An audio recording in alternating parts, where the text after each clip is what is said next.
I always seem to see it a few degrees off for some reason. Would be great to see everyone do these all over.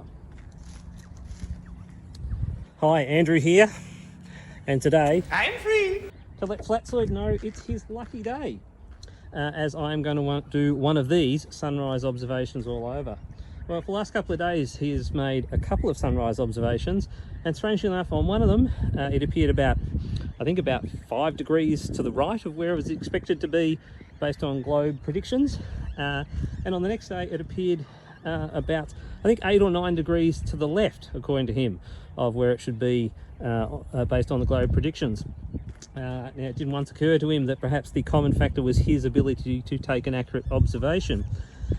He has steadfastly refused to use a conventional magnetic compass to compare against his phone compasses. Indeed, if you may have seen, I did a community post a day or so ago after he suggested that if I wanted him to use a magnetic compass, a conventional compass, I should buy one for him. Well, last December when he was in Ivongo, I did indeed contact him and tell him that I would buy or reimburse him if he bought a conventional magnetic compass. He did not respond to that. And also in August this year, when he was first talking about the current holiday he's on in Imanzantoti near Durban, I again said I would be willing to buy him or reimburse him for a compass. And once more, as a follow-up to him suggesting I buy him compass, I contacted him again and said, yes, my offer still stands. I will buy you a compass or reimburse you if you buy one yourself. He did not respond to that offer as well. Now, he is actually towards the end of his holiday and going home in a couple of days, and he's got his car problems, so perhaps he's got other things to worry about. Well, anyway, let's do this observation of a not quite sunset with my normal hiking compass. The Silver Ranger, I think, is the model. Now, I'm not doing it quite at the sunset. I don't have a view of that from this lovely little hilltop I'm on, but it doesn't matter because we can use the same tools that predict where the sunrise and sunset angles are azimuths are going to be, and predict and use those same tools to predict where they're going to be, where the sun is going to be right now. Now, I was originally trying to do this using the shadows of some of these posts in front of me here, but the sun has got a little bit low and then some clouds came over, so we'll have to try another method. So here is my compass. It's currently, now let's just move that dial, not aligned to anything at the moment, put it on top of this timber post. I've checked this timber post, might have a couple of nails in it, but I've found that it doesn't seem to affect the readings at all. So now the challenge is to get this, now the sun's very glary in the camera, is to get this lined up with the sun. Now it's a bit difficult. This compass doesn't have any sighting lines or sighting glass or something like that. It is just a hiking compass where getting the bearing down to the exact degree is not terribly important. It's supposed to be sort of lightweight, inexpensive, quick and easy to use to get a close enough reading. Now I'm just playing around with this with my eyes to see. That's probably about as good as I can get. You can sort of see, I know the sun is very glary there. Let's do that. But it is as best I can pointing in the direction of the sun. So now what I have to do is align the dial of the compass to the north-south magnetic needle. Now, a bit hard to do this while holding the camera as well. The phone here will affect the compass while I'm doing this. So this is going to be a little bit of a juggling act. Trying desperately not to move the compass around too much. I will recheck that in a second. So I believe at the moment, maybe not. So that has the needle aligned, but I think, no, I've ended up pointing a little bit to the right. So I'm now going to just recheck that the compass is pointing, the sighting is pointing towards the sun, and that's about as best as I can get it.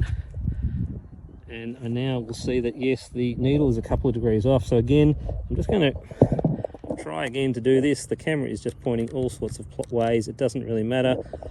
I've now got that pretty much aligned, and I believe, and I can see it a bit better with my eyes, that I believe that I do have the compass fairly well aligned with the sun. Can't help it if I'm a couple of degrees off. That's the tools that I'm using. And if we just stand up here, and I'm going to use the camera to zoom in, we'll see that. So it's a bit hard to see. I've blown my eyes out looking near the sun. I've got a direction there of about 227 or thereabouts. Now, I haven't checked up what the direction of the sun should be right at the moment. I shall do that immediately after finishing the video. The magnetic declination at this location is somewhere very close to 13 degrees. Now, I am relying on an outside source, being the World Magnetic Model, for that information, but it is something I could determine for myself. In fact, about this time last year, I determined something very similar to that at a different location by just observing the direction of the sunset and comparing that to what my magnetic compass was saying the sun was setting at, and therefore working out what the magnetic declination in the area was. You could also do it, now that again, that was relying on a globe prediction of where the sun was setting, and then working out the difference to that to the magnetic direction. You could work out the magnetic declination from other means. I did a sunrise and sunset observation, and halfway in between those is a pretty good approximation of where the true north or true south is, and then you can compare that to magnetic directions. Or you could do something like find the direction of solar noon, or you could find the direction of the celestial pole, in which, in my case, the south celestial pole, which Flatzoid sometimes says doesn't exist. In fact, no, it wasn't the celestial pole, it was the south magnetic pole. A couple of days ago, he said, he told to Luca, I believe, that the pole, the south magnetic pole, exists and it moves. So Flatzoid is making slow progress to accepting the facts of our spherical Earth. Okay, so I'm going to finish the video there because I need to just rechecking again. Now the sun's getting a little bit low. Rechecking, I've got a direction of about 226, 227. So declination here is 13 degrees east, so that makes magnetic directions 13 degrees less than the true directions. So 227 becomes about 240 true.